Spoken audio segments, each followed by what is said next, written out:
What's going on, everybody? Welcome to the Always Hope Podcast, a production of Willwood's Faith and Marriage. This is Dr. Mario Sakasa, and I pray that you're having an amazing day today. Okay, well, joining me on the show is Dr. Kevin Vost, author of the book, You Are That Temple, a Catholic Guide to Health and Holiness, published by Sophia Institute Press. And in today's show, we have a wonderful conversation about nutrition and its implications to the spiritual life.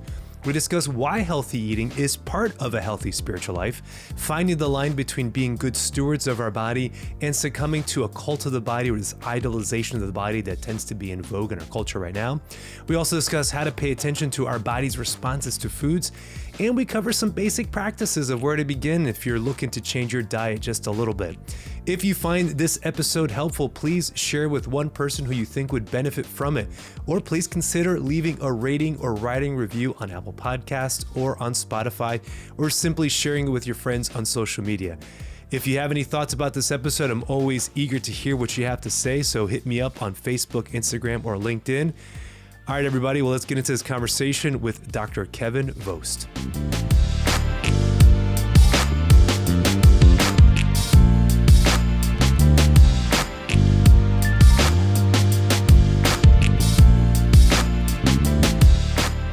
Dr. Kevin Vost, welcome to the Always Hope Podcast. How are you doing today? Oh, I'm doing great. Thanks so much for having me on, Dr. Mario. Oh, man, it's my pleasure. Yeah, you're coming from Illinois. I have to let you know that I spent a few years of my life in Chicago when I was a kid. That's a long story. I can share at some other point, but I had wonderful 3 years, second, third, and fourth grade. And even though that was over 30 years ago, I'm still a Chicago Bulls fan to this day. So I don't know if that means anything. So.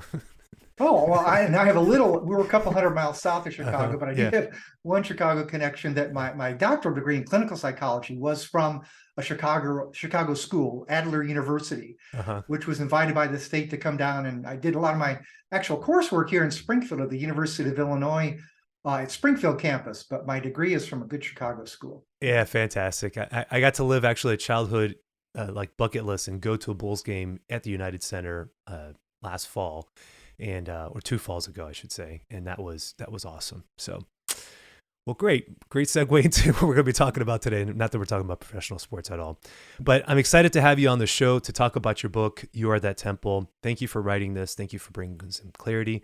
I know this is a follow-up to another book that you had written regarding exercise, and this is great getting into some more with regards to nutrition and the need for us to take care of our bodies and to see our bodies as a temple that God has given to us and to be good stewards of those temples, regardless of circumstances or state of life, any of that. We all have certainly a charge to take care of our bodies. And so I was sharing with you kind of before we started that I was eager, actually been wanting to have a conversation with somebody about this topic because in my own life, I had COVID a couple of years ago, like many people did, but then I also got struck with the long COVID symptoms. And so for like 6 months after getting COVID, I had heart palpitations and fatigue and all that stuff, not as bad as other people had for sure. But I attribute to the fact that I didn't get it as bad as others to the fact that I did have some fitness. I ran a marathon for the first time early that year. And so really from like in the span of 10 months, I went from like peak physical fitness to the worst fitness of my life, experiencing COVID. So I had the marathon earlier in 2020, right before the pandemic started. And then I got COVID towards the end of 2020. And but for that 6 months, I mean, it was tough for me. Somebody who's used to like being active and going, I couldn't even like walk a mile without my heart racing to 185. I mean, that type of stuff, with people know what that means. And so since then it's been a slow journey. My fitness is back, I think, where it needs to be, but still I find that COVID kind of got into like almost every muscle, every cell in my body. And so I tweak something and it kind of emerges. But the point is that for me, like since that, I've been more conscious of my nutrition. One of the things that I had to get rid of after getting long COVID was caffeine. I developed this incredible caffeine sensitivity. And so it's just bizarre. It's a bizarre disease, and what kind of affects everybody. But my point in getting to this is that I recognize that like, man, like this was a cross or something here for me, trying to grow, trying to be patient with myself and understanding my limitations, but just being a little bit more attentive to my nutrition, to my health, I have found has paid off in the recovery, but then even post-recovery, just in terms of how I want to set up, my future. So that's a little bit of my story and kind of how I'm approaching this interview. but for you, like, what inspired you to write this?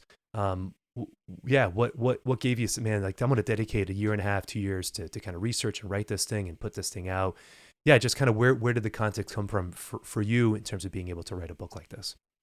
Yeah, well, part of my background, my passion since a young child has been weightlifting. Mm. I've done bodybuilding, Olympic, which is the overhead lifting, powerlifting, bench squat, deadlift. I was on 10-man tug of war teams. I've done Highland Games where you put on a kilt and toss the tree trunk. The tree trunks, yeah.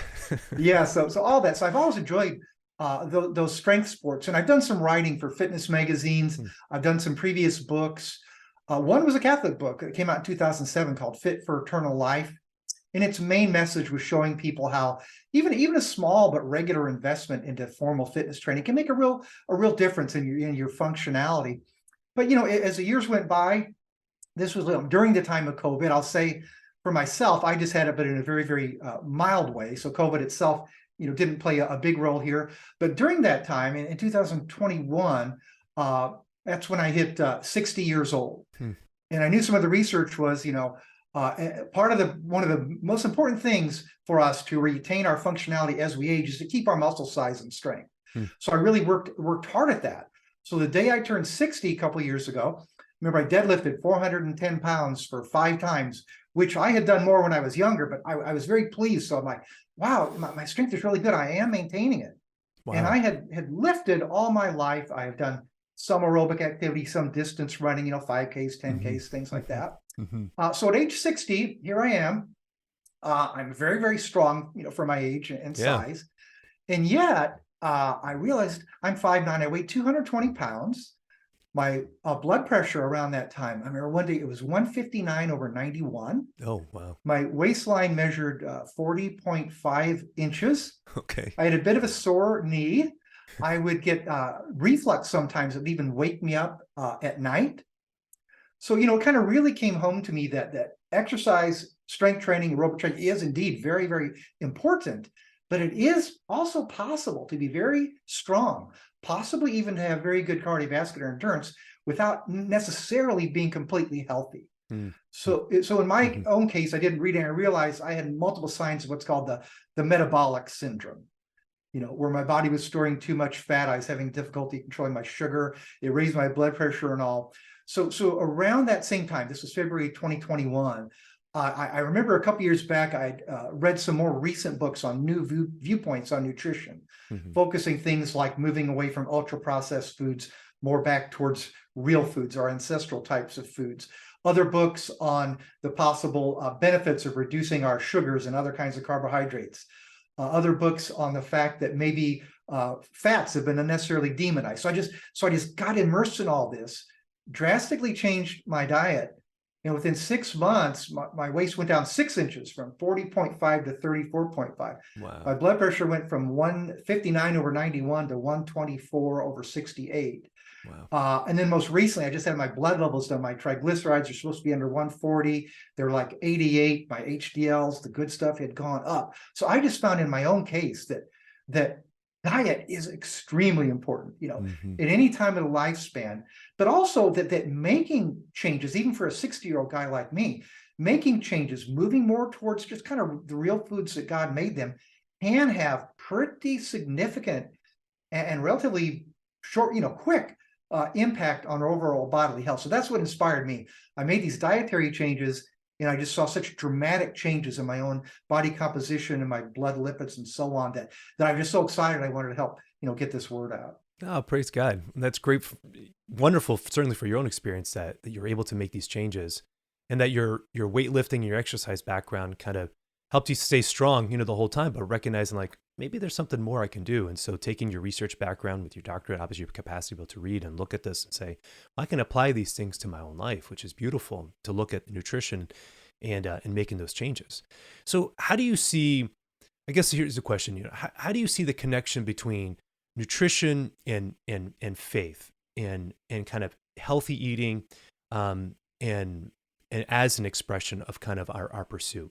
So let me give you a little context for the question here. Have you seen this show on Disney Plus called Limitless? Are you familiar with the show? That I'm not. So there's a show on Disney Plus. It's Chris Hemsworth who plays Thor in the Marvel movies. He did this show. It's a 6-part series, and each of the episodes gets into different things that we can do to increase our longevity. And so the first episode was on overcoming fear and the fight or flight response and how mindfulness can help us with that. The second episode was on, I forget it, I think the second episode was on shock and cold showers and ice baths and kind of extreme heat as well, and what that does to the body.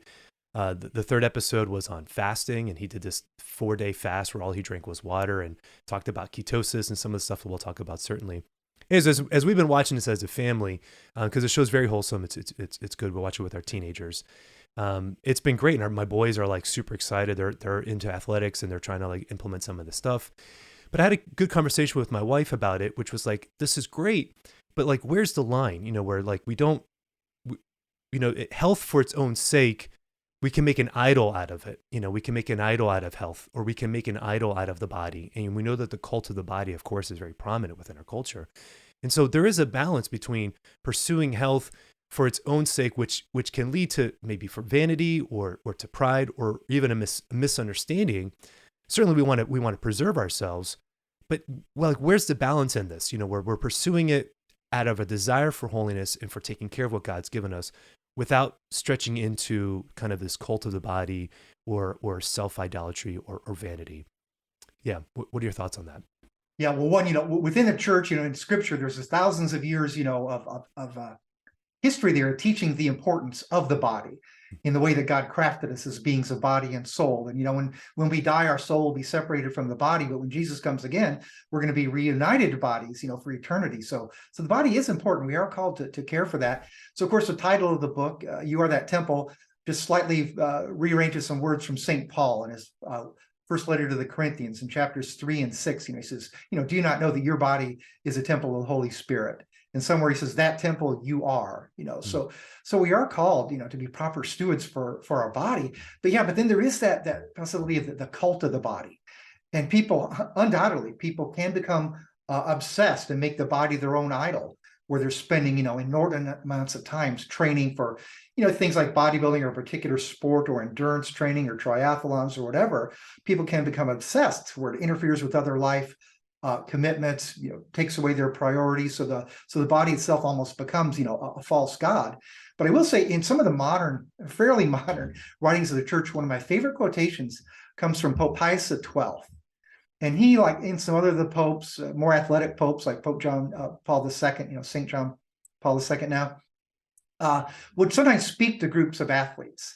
And this one came from Pope Pius XII in 1948. And he said, to fairly closely paraphrase, he says, the Catholic Church is fully in favor of physical culture without any doubt whatever. That's the first part. And that phrase, physical culture, is an old-fashioned term that I love for proper care of the body. You're properly cultivating your physicality. But he says the church is wholeheartedly for this without any doubt whatever. Then he says, as long as, and I bulleted point 6 or 8 things he said. And I think the first thing he says is, as long as, the body itself does not become an idol. So it must be kept in the proper proportion.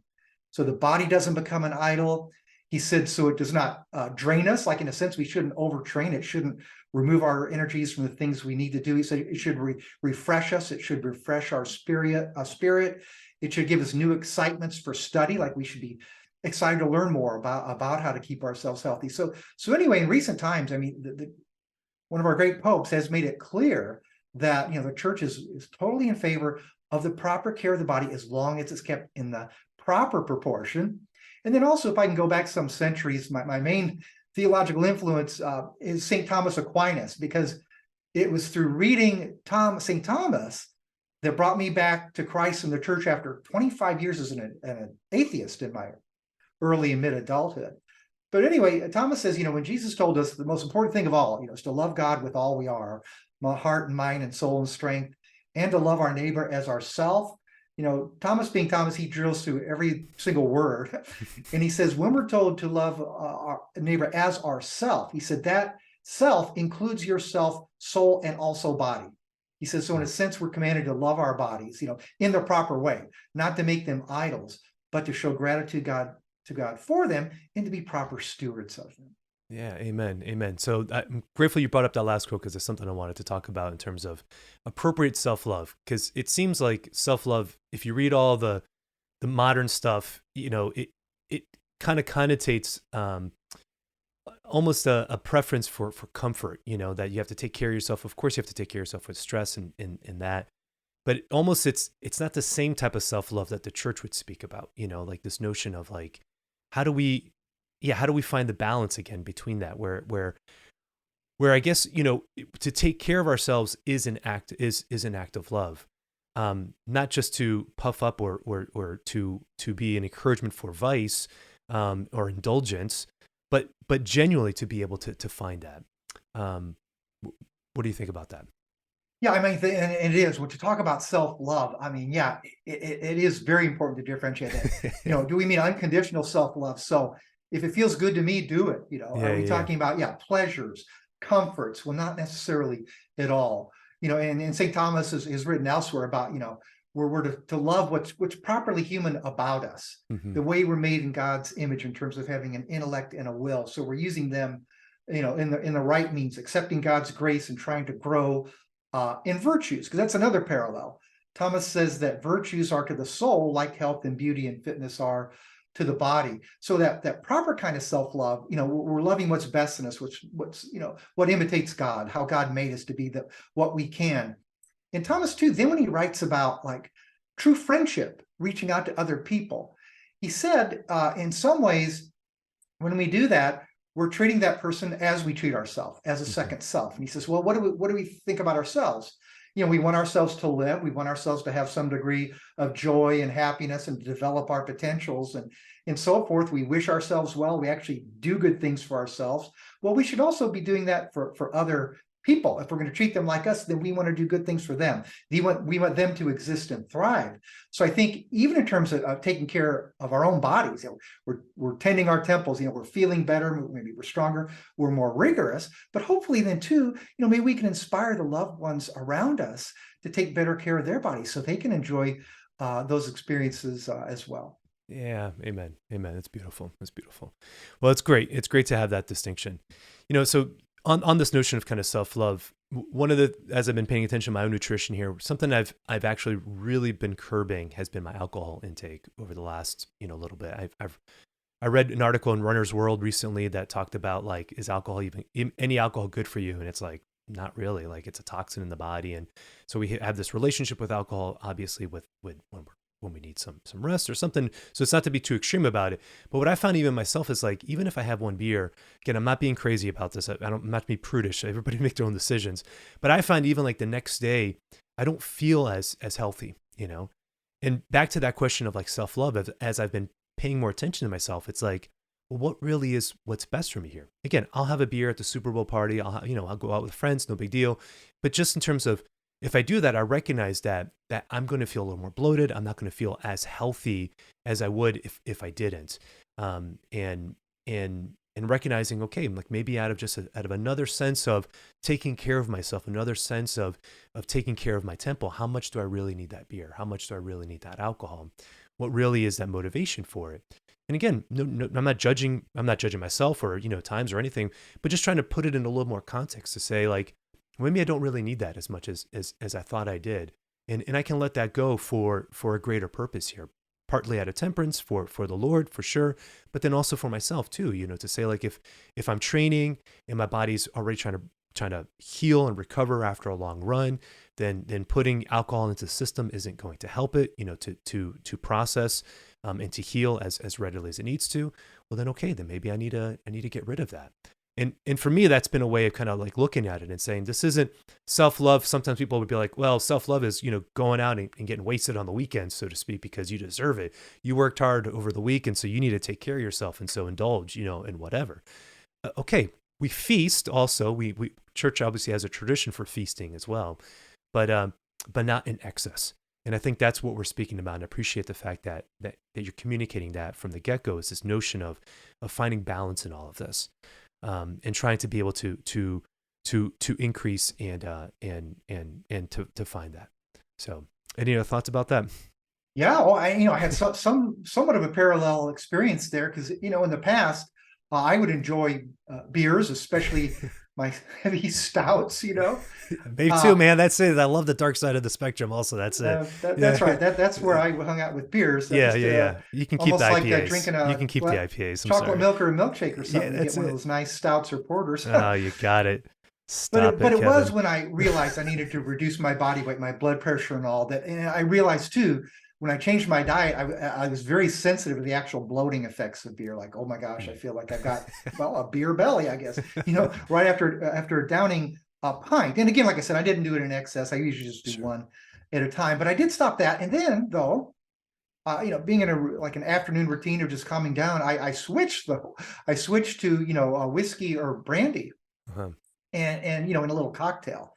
But then I found too, like, oh, well, those taste very, very nice. So I limit myself to two, because at the time, like, the standard recommendation was men no more than two drinks a day. Mm-hmm. So I'd have two, and I'm like, boy, that was so nice. I'm almost tempted. Should I have a third one? Mm-hmm. And I know on occasions I did, and I thought, no, this isn't right. Mm-hmm. And I remember last year I went to my new internist, and she pointed out to me that there was, at that time, a study came out that they were kind of revising things down and recommending for men no more than one a day. Because at a time it was two for men and one for women, because of the men's, tend to have a heavier body weight, can absorb more of the alcohol. So anyway, that has been something that I have dealt with myself. To what extent do I want to allow alcohol into my body? It's, a pleasantry, but at what point does it become something that damages the temple instead of helping it? And in a person like myself, who likes to try to run my body now mostly on fat instead of simple sugars too, when you take in alcohol, your body kind of shifts to metabolize that before it gets the ball rolling again. So for things like that, we really do need to weigh it. Yeah, and does that mean a particular person should never drink alcohol? Well, as we know, some people should never drink alcohol, of course, with the tendencies toward alcoholism. But yeah, you need to find kind of for your particular self, what is moderation? What is the proper proportion? So I think about that myself and try to, impose pretty significant limits. And it can apply to other things too. Like for me, it would be, even when I was a weightlifter or a runner, I gave myself almost unlimited permission to eat sweets. Yeah. And especially at nighttime, after supper, boy, I'm going to get something sweet. Then I have a sweet snack, and that was too sweet. I need something salty now, And I would kind of go back and forth in a cycle. But I've almost drastically reduced the sweets. I might have a very tiny portion of some kind of sugar-free treat, and that's it. Something that has 30 or 40 calories, and then, absolutely no more. But what about the real stuff? What about the wedding cake, the birthday cake, the celebratory? Well, occasionally I will do that, but then that might be just, obviously one piece, just maybe a handful of times in a year. So I think we do need to find what really makes sense for us, what is true moderation for us. And for some of us, we may need to abstain, even from treats. A person who had some very significant physical problems might find they're better off just leaving them alone altogether. Yeah. Okay. So what do you think contributes to the increase of obesity, when we're looking at like our society? Obviously, I think you have some great stats in the book, just talking about, I mean, if I remember correctly, did you say like compared to 50 years ago or 6 years ago, average American is 40 pounds heavier or something? Was it something like that? Yeah. One of the sources said the average American now is about 40 pounds heavier than they were either 40 or 50 years ago. Yeah. And just a couple other quick stats. I was born in 1961. And at that time in America, it was less than 15% of the population was considered obese. And now it's almost triple that. I think the last numbers is how we're 42%. And back at that time, for children, it was about one child out of 20 was considered obese. And now it's about 1 out of 5. So it's almost quadrupled for children. And as far as possible causal factors, well, one thing, there was a study in the Journal of the American Medical Association. It came out a couple of years ago. And it was showing that in recent decades, the amount of ultra-processed foods that kids eat, the stuff that comes in a box with a big list of ingredients, as opposed to fruits, vegetables, grains, dairy, meat, fish, things like that. But I think it said by 1999, 61% of the average American from ages 2 to 18 was this ultra-processed food. So 61%. They followed this up about 15 years later in 2014, and it was over 67%. So the daily intake of most of our kids and teens now, more than 2/3 of the calories they take in each day, come from these foods that most of them didn't even exist in the time of their great-great-grandparents, So I think that is one huge factor. We have moved away from just kind of normal, real basic foods as God made them to these ultra processed food products that the humans didn't eat, until the last century or so. And that happens to, coincide with these drastic upshoot in obesity in the last 5 or 6 decades. So do you think that those changes in the diet then primarily is what's contributed to this? Do you think anything with regards to sedentary lifestyle or other factors? Well, yes. I think, it's multifactorial. In my personal opinion, the diet is probably the number one factor. Mm-hmm.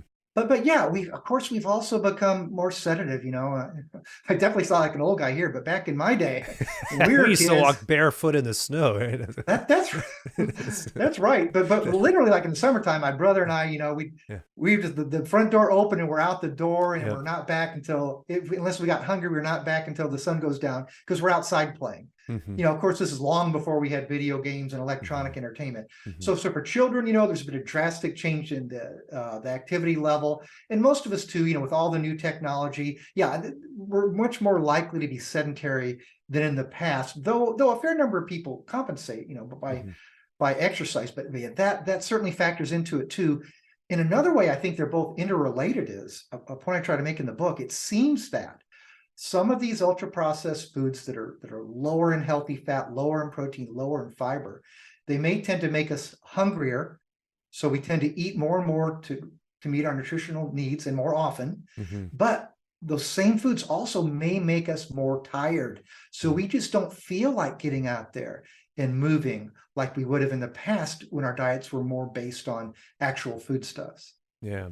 I think I mean, I know that obviously, like when I eat the aforementioned cake or, pancakes, I mean, after that, I'm like, I don't want to get out of the house, like I don't want to go on a walk or anything. And so for eating stuff that doesn't have fiber or that doesn't have the fats in it, that doesn't have the protein in it, it doesn't have that nutritional value in it, it's just kind of those empty calories. And I think something that you talk about in the book also, and I'd love to get your input on this, is you said that not all calories are equal. And that we shouldn't, when we're trying to diet, it's important. Certainly the old adage was less calories in, more calories out. That's how you kind of burn fat. But you said there's other research that says, just describe a little bit of kind of what type of calories. It's not just a simple math equation like that. Like we have to be a little bit considerate of the calories that we're taking in also, not just as kind of like a generic number. Yeah. Because, sometimes people will give like an extreme example that, you can have 100 calories of chocolate cake or 100 calories of broccoli. Is that just the same? That'd be a lot of broccoli. Yeah. It takes a lot of broccoli to get up to that level. It doesn't take very much cake. That doesn't take much cake, no. No. But part of that idea is that, one small difference is that, the major macronutrient categories are protein, fat, and carbohydrate. There is a different thermic effect. The body has to process these nutrients, and actually it takes more energy for the body to process protein, for example. I think it's the highest one than carbohydrates. So if you had 100 calories of carbohydrates, I don't remember the exact numbers, but maybe you're actually going to get a net of about 98 calories because it takes very little of the body's effort to break down those simple sugars and use them.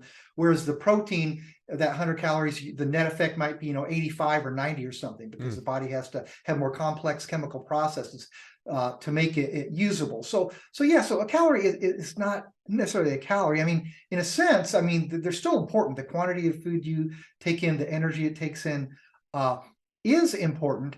But another factor here is that if the calories you're getting increase your satiety, they meet your nutritional needs, so you're not going to be as hungry, so you're less likely to take in additional calories from another source. And this is where fat and especially protein seem to have a lot going for them there. When our body is nourished with those nutrients, we tend not to be as hungry because we've gotten what we needed. Eating, especially simple sugars tend to have the exact opposite effect. And I know this myself from my own experience, because I kind of eat according to the recommended food pyramid for many decades. And my breakfast would be, oatmeal or some kind of a breakfast cereal with with orange juice, maybe a banana, and with the Mhm. skim milk. So I'm taking in a ton of carbohydrate, modest amount of protein, and very little fat. And like 2 hours later, okay, where's my first snack of the day? Because I'm hungry now.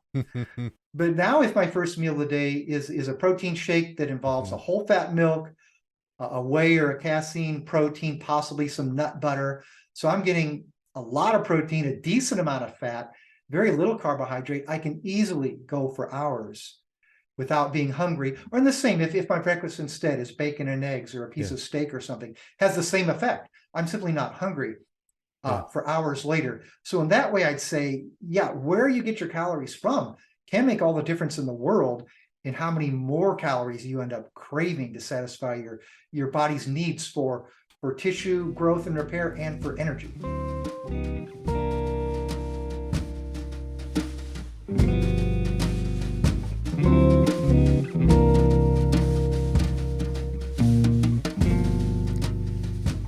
Hey everybody, this is Dr. Mario Sacasa. We're just going to take a quick break from my conversation with Dr. Vost to encourage you to check out Dating Well. That is my online dating masterclass where I take you by the hand and guide you through 19 video lessons to help you understand all the nooks and crannies of modern dating. In Dating Well, we will cover what dating looks like as a discernment process, as well as the 5 stages of relationships, and to help you just navigate and answer questions that you have about long distance dating, pornography's impact in dating, when to break up, when to move forward. Like I said, all the nooks and crannies. So I've been grateful for the wonderful feedback that I've received from the over 400 or so people who have purchased the course. That's humbling for me to even think that many people have accessed it. So if you're interested, you want to learn more about dating, then please check out Dating Well by hitting us up at faithandmarriage.org.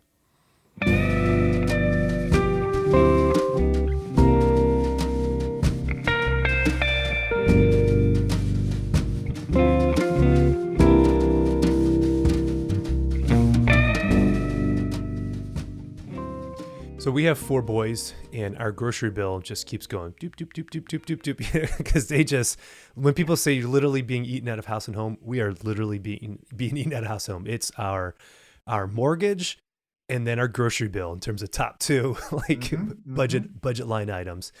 And one of the things that we would do regularly with Chris and my wife is that she would just boil hard-boiled eggs and have like 18 of them ready to go in the refrigerator. So if they're hungry, they can grab an egg and they can eat it to give them some protein. Now, this recent bird flu pandemic has not been helpful to us in our budget, as eggs have gone from $3 to $8, for 18 or whatever it is. It's pretty nuts right now. Yeah. So we're trying to still manage that, but it's just so easy to go for the Cheez-Its, isn't it though? I mean, because who doesn't love Cheez-Its, or who doesn't love pretzels or crackers, and all that stuff it's kind of ready to go. It's in the bag. You just kind of grab it and it tastes so good and you want to put it in your mouth.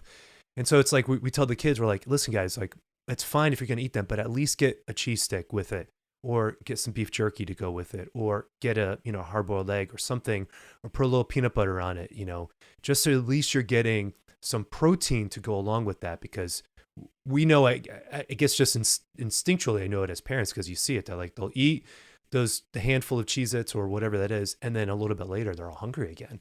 And I'm like, I know this isn't just because you're teenagers, but you got to be able to take care of yourself and establish those healthy diets. So you've spoken about carbohydrates, fats, and proteins. What then is an ideal balance, a daily balance when it comes to those 3 kind of what would you say, macronutrients, or what's the right word? Those Macronutrients, as opposed to the vitamins and minerals in small amounts as the micronutrients. Yeah. And in a sense, alcohol is kind of a 4th macronutrient, though it's not at all essential for life, obviously. Oh, darn it. No, I'm sure.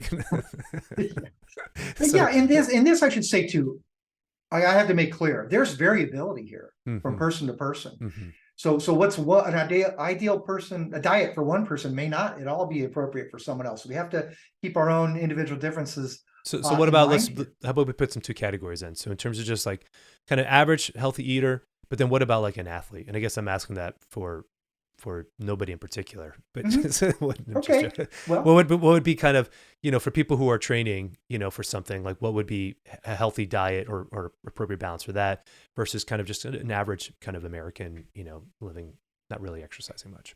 Okay, yeah, I'll try to kind of cover several bases here. When our official dietary guidelines started coming out, like the food pyramid and the U.S. guidelines, it started. This McGovern Select Senate Committee in 1977 made some recommendations. Then from like 80 on, we've had these recommendations that encourage us to increase our carbohydrate intake. Mm-hmm. If people can remember the old food pyramid, which Mm-hmm. is gone by the wayside now for this My Plate thing, but at the base it had grains and cereals, 6 to 11 servings a day of grains is what they recommended. Then you're working way up, fruits and vegetables, meats and oils and things, small amounts at the very, very top.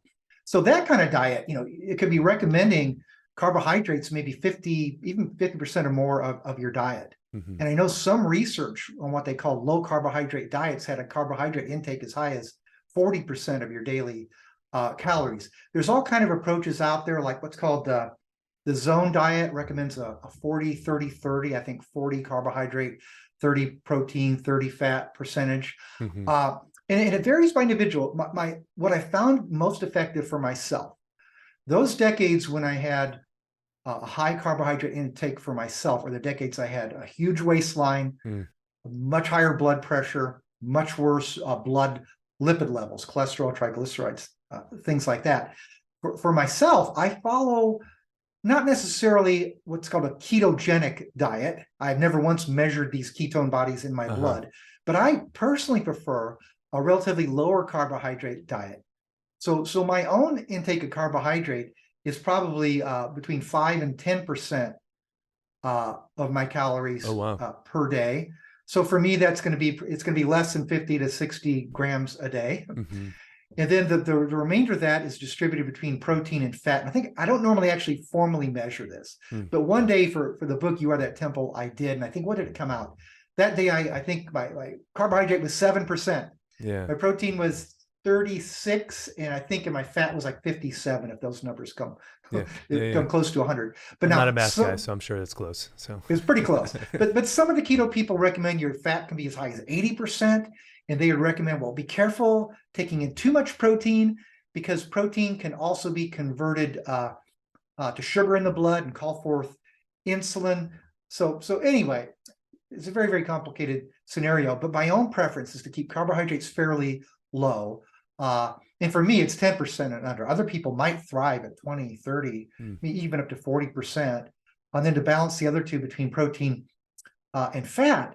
But for athletes in general, and this is another sticky one, because traditionally athletes have been advised to carbo load, especially the endurance athletes. Yeah, I remember that. I'll pause for a second here. I remember being in high school running cross country, and the night before we'd go to like Olive Garden and do all you can eat, pasta plates and all that stuff, or go to somebody's house and just have a bunch of carbs, ready for us, pasta and pizza and all that stuff.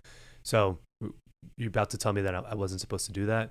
Well, it's funny. I discuss in the book, one of the current leaders in the field of this new way of thinking about nutrition is Dr. Timothy Noakes from South Africa. He's a medical doctor and researcher. He's also written like one of the top 10 books in the world on running, called The Lore of Running. I think it came out in 1986 or something.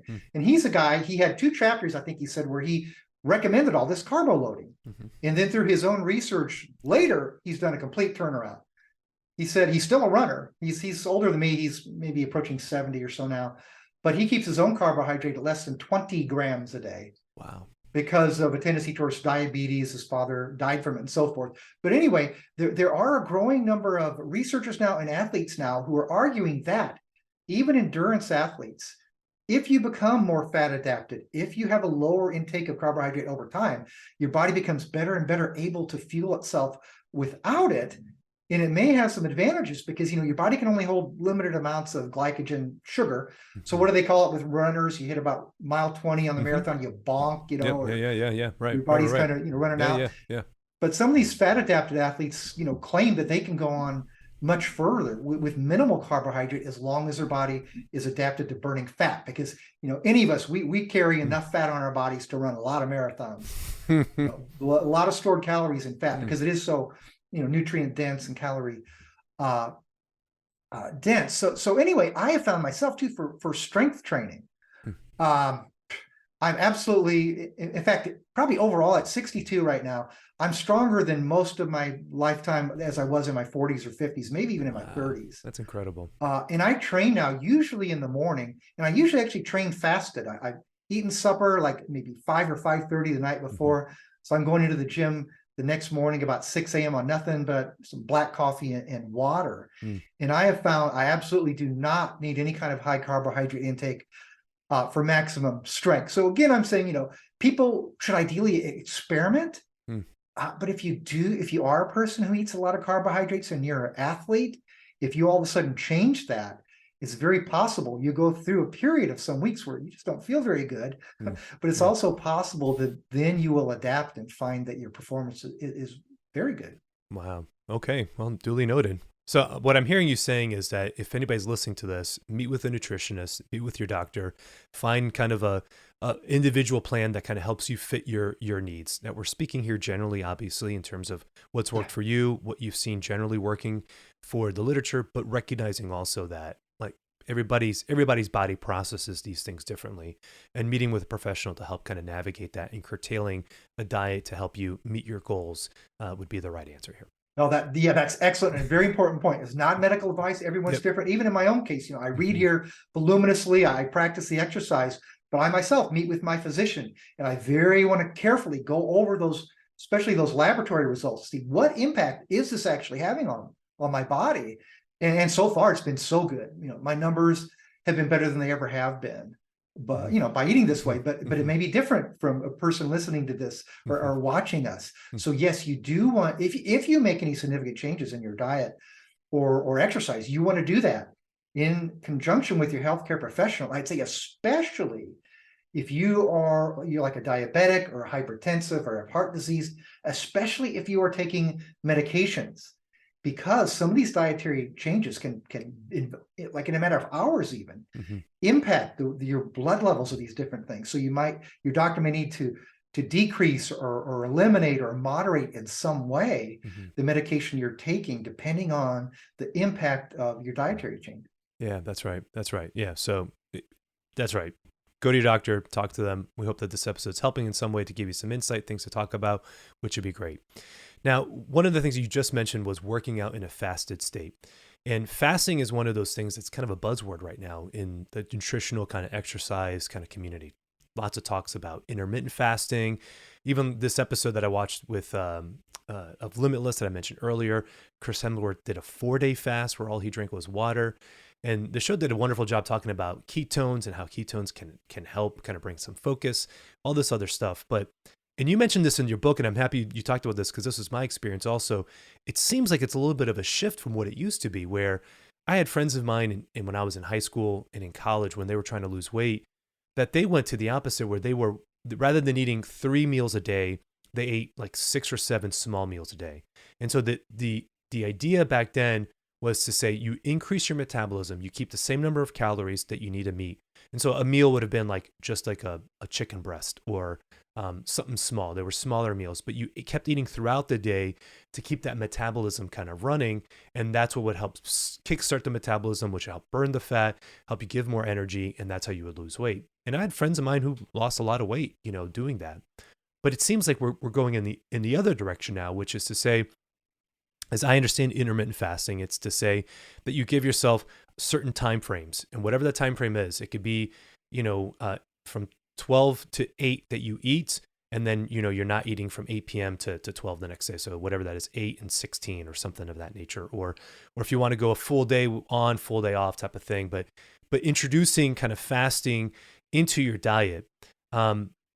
What is what's the purpose of fasting? How does fasting help, with when it comes to nutrition? Yeah, there can be, of course, many facets to this, but I will just say too that my own background coming up in the bodybuilding culture was, Hmm.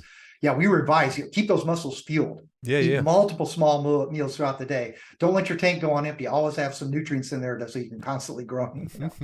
So I did that myself. And in my mid 40s, when I got more into distance running, I did that too. And I was able to lose weight, undoubtedly, Hmm. eating multiple small meals a day.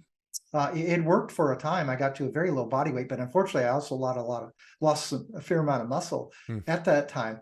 But there's one of the ideas behind fat. There's multiple facets to it, but a simple way I like to look at it. There's a nephrologist and obesity expert, Dr. Jason Fung. He wrote the Obesity Code, Diabetes Code, and some other books. But he's saying, back in the 60s, it's likely that our parents and grandparents told us eat 3 square meals a day and don't snack, Mm-hmm. And I grew up in the 60s, and I remember hearing that, though we certainly snacked once in a while. But then, and again, remember, that's when our obesity in this country was relatively low. Mm-hmm. So then over time, the common knowledge came to be eat more small meals more often. And part of the idea was, too, then you won't be as hungry because you're never going that long without eating, right? So we were encouraged to do the exact opposite, eat smaller amounts more often. And that did happen to coincide, with the obesity epidemic. But part of, Fung's idea is that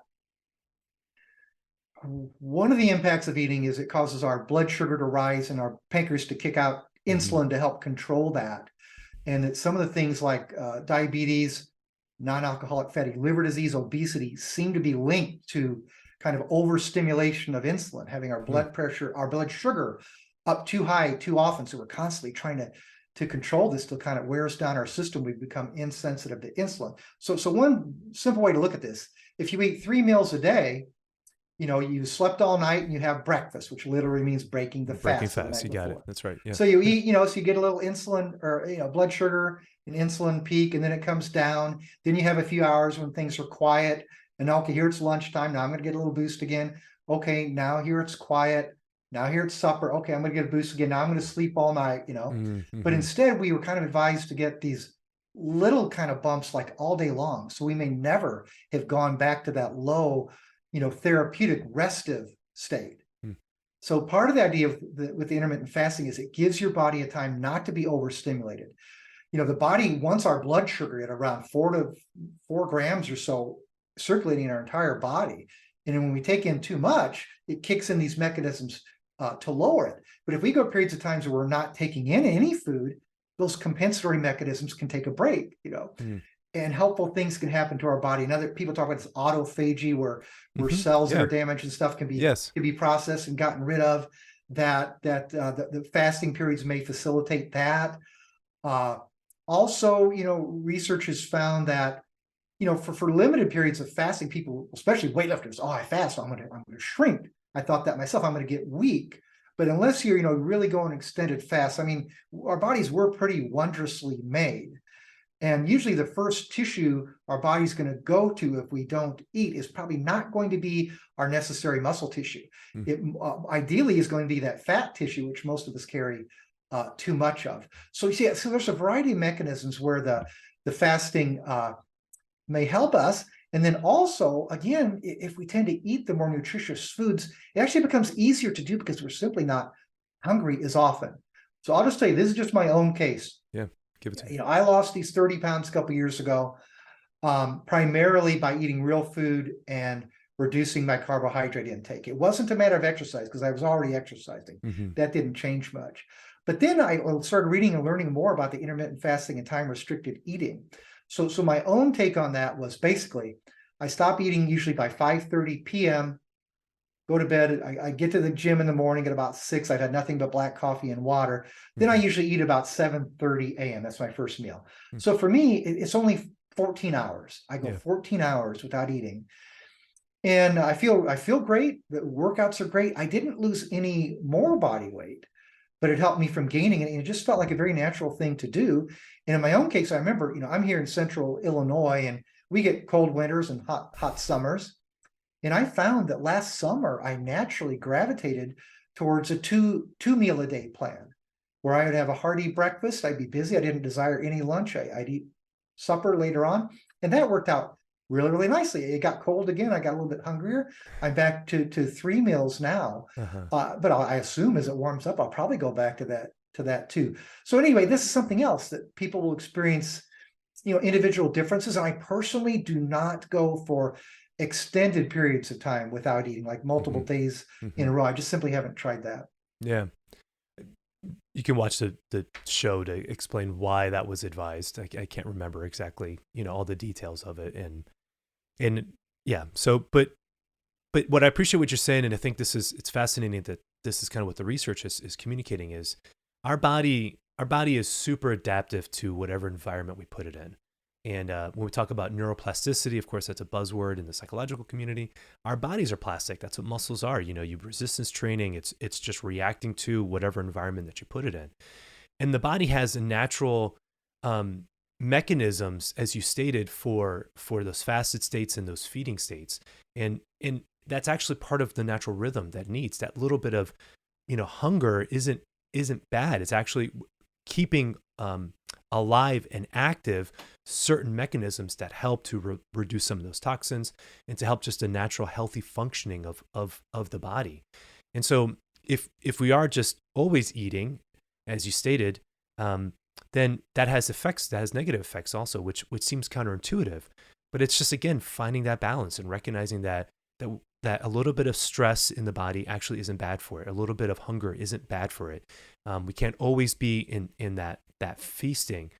And some of that is a product of our day and age where we live with such affluence, and obviously in America, that we never have to ever feel hungry ever again. Like Jim Gaffigan, of course, jokes about this, in his stuff. It's like, you ever eaten a cheese stick just to kind of make yourself feel hungry, type of thing. It's like, like so this requires a certain sense of discipline on our behalf to restrict ourselves, because we're not in a situation like in other countries where food isn't as readily accessible as it is for us. Now, this notion of fasting, I'd love to get your take on this. It's something that, of course, the church encourages as a spiritual practice and has for, since the beginning, obviously, in terms of a need for fasting from a spiritual discipline. And so now that we see this need for fasting also from a physical discipline, I don't know, sometimes I've heard people be a little too black and white about it, that they're like, well, if you're going to fast, you got to make sure it's done for spiritual reasons, and not necessarily for the physical kind of, and so make sure your intentions are kind of right in that. And I guess maybe where I've landed now, I'm less black and white about it. I'm like, if you're feeling hungry, you're feeling hungry. Like, it's like you can offer that up to the Lord, and your desires. We've been talking earlier in terms of trying to find a balance with things or a balance within our own life. Even if this has a benefit for our physical life, that doesn't inherently mean that it's taken away the benefit that it has for our spiritual life also. But what do you think about that in terms of finding that balance? Like, should we fast simply just for the spiritual element of it, or is there a kind of a way to be a little bit more open and recognizing that it can have multiple benefits for us? Yeah, and that's an important question, because people, I think, like, okay, I'm going to give up sweets and desserts for Lent, Mm-hmm. So you're offering it up, or you just want to fit in a certain dress, or a certain pair of pants you're going to have to wear at the end of Lent, because you're really doing it for vanity, or you're kind of like, okay, I'll also throw that in as something spiritual. But I think, ideally, God made us as beings of body and soul, and we have an intellect, we have mental cognitive capacities, Mm-hmm. we have the will, and we have our spiritual desires and all. I think God kind of crafted things so what's good for one also tends to be good for the other. Mm-hmm. So I think too, like the reason we fast, to free ourselves from to mortify the body, to free ourselves from distraction, so our thoughts can rise to the Lord, to do some kind of penance. But that can also produce physical benefits, like in what might start as a mortification. You're giving something up for spiritual reasons. You may find that God's kind of generous. Your body kind of adapts to not having it. You don't have that burning desire to have it, to have that thing that you've given up anymore. So I think in my own take on it, that the spiritual is number one, but if we get physical benefits, cognitive benefits for it as well, I think it's all for the better. Like, for one thing, in terms of fasting or eating all the time, when I was eating this high processed food, high sugar diet, if I was going to go do a radio or a podcast interview or go give a talk or something, I'm like, oh, well, I got to make sure I'm going to eat a couple hours before that, so I'm not on droop and foggy. But now that I eat less often and eat more protein and fat, I go through hours, and it can be many, many hours, and I feel actually sharper. Mm-hmm. When the body converts to the ketones, we often find that our intellectual capacities have improved, And if we're doing it for spiritual reasons, we might find we're better able to focus on our spiritual reading, on our meditation, on our prayer. So I think, ideally, fasting has benefits to the physical body, to the brain, and to the cognitive capacities that depend on it, and to our soul and spiritual well-being as well. Yeah. Amen. Okay. So if somebody's listening to this and they're saying, all right, I got to look into my pantry and look in my refrigerator, where do we start? Because the ultra processed foods probably makes up the bulk of it. Because it's just what's available to us, it's out there. And so how do we start? How do we start making this shift in our diet? What's a good place for us to kind of begin looking at what we're eating? Yeah. What do you recommend as just kind of a first step here? Okay, yeah, and that's a very important question. This again is going to vary from person to person, because it's a matter of, the old saying is the best diet is one that you're going to stick with, or stay with. That's right. So you don't want to go too extreme and go throw everything out in your pantry and then like, oh, I'm hungry, and go to the grocery store and fill it up, again with the same old stuff. I would just say, just in general, just kind of do a survey and, look at your fridge, look at your pantries. How much of it comes in a box? How many of it has a list of ingredients versus how much of it is its own ingredient? And by its own ingredient, I mean, okay, there's an orange, there's an apple, there's a piece of steak, there's some shrimp or chicken or whatever the case may be, and just kind of find out how much of my diet is this stuff that my great-great-grandparents never could have eaten. Mm-hmm. And if you notice that you're heavily loaded on this ultra-processed food, as most Americans are, then you might want to think, well, I want to try to improve things, so I want to get more real food and less of this fake food. So. But at this point, you might want to say, yeah, but these certain things I absolutely love, like, oh, I just love my Cheetos, or, oh, I just have to have my little, whatever brand is of fine chocolate. Yeah. So, well, then maybe compromise. Say, give yourself one or two of those things in a limited portion each day and say, maybe I can get rid of the rest of them, And another way, it's kind of an old saw, but there's really, really truth in this, is if you're going to go to a regular supermarket, grocery store, they tend to have the real foods around the walls. As we're going to have your dairy and your meats and your fruits and your vegetables. It's usually in those interior aisles. It's just full of this stuff that didn't exist 100 years ago. So I know now, and I used to hear that for decades. Thought, oh, that's a nice idea, but I never followed it. But now, actually, my wife and I go to the grocery store. That is really what we do. We're taking our time around those real foods and filling up the cart. And we go through those interior aisles. I mean, we might pick up some coffee or something, but we're just like, it's almost like an aerobic workout. We're zooming up and down those aisles because there's nothing there that interests us anymore. Wow. So I'd say that could be one technique. Try to spend more of your time just focused on those real foods. And as far as the fake stuff, the stuff that might taste good but not be so good for you, if you can't completely eliminate it, just think of some reasonable ways you can cut down on it. Yeah, great advice. That's great advice. I never thought about that, but you're absolutely right in terms of the outsides, the exteriors of the grocery aisle, grocery stores being where all the refrigerated or the real foods are, So that's great. That's great to think about, start there and get the shopping done. So this has been wonderful. Kevin, I've appreciated your time and all the insights and wisdom you've been able to offer on the show. If people are interested in the book or learning more about tips that you have, how can they get a hold of you? How can they learn more? Oh, well, the book, You Are That Temple, is from Sophia Institute Press. So they're at sophiainstitute.com for a starting point there, though. Maybe if you have a local Catholic bookstore, they have it or can get it. And there's other sources. If people would like to contact me with a comment or question, my own website's drvost.com, just drvost.com. I can't say that I keep it up to date. I don't sell books there, but there is a comment. There's a comment box at the bottom. And if someone writes to me, I'll write back. Yeah, it sounds great. Sounds great. Well, Kevin, final question I ask all my first-time guests. What gives you hope? What gives me hope? I would say Jesus Christ. He was willing to take on a body and come down to us and then bless us with his spirit. So yeah, when there's Christ there, and as crazy as the world may seem, I mean, there is always hope for every one of us through Jesus Christ. Amen. Amen. Yeah. Thanks for reminding us that he did have a body and he did care and ate and took care of himself also, just like we're encouraged to do. So that's the final of the episode, which is great. If you want to be like Jesus, do what Jesus did and take care of ourselves, just like he took care of himself too. That's beautiful. Well, Kevin, I appreciate you coming on the show and joining me. Many blessings to you and the good work that you're doing, and have yourself a great day. Oh, thanks so much for having me, Dr. Mario. It's been my pleasure.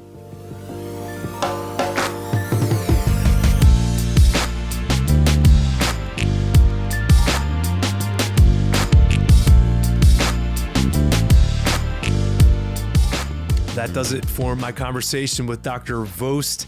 Thanks so much for Kevin joining me on the podcast today. And thank you all for hanging in there all the way to the end. It's always a gift to be here at the end of this episode with you. I hope that you enjoyed it. I hope that it helped you kind of sift through maybe some of your eating habits and to say, well, what can I do to be a little bit better? Again, this isn't about being scrupulous, but always about finding ways that we can be healthier so we can be good stewards of this body that the Lord has given to us. So many blessings to all of you. I pray that you're having a wonderful day today. God bless and be good.